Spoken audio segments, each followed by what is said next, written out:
ka galing? Ha? Tigilan nyo na yan, baka kung saan pa mapunta yan. Hindi, may sinasabi to eh. Hindi na to ko sa basketball o sa cake.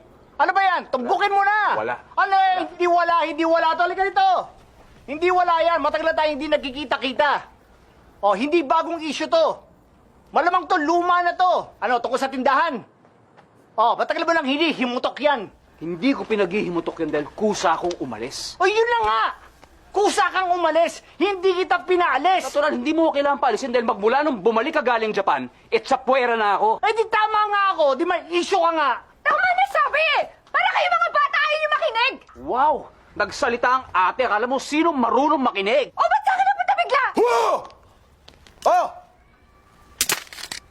Magpatayan na lang kaya kayo.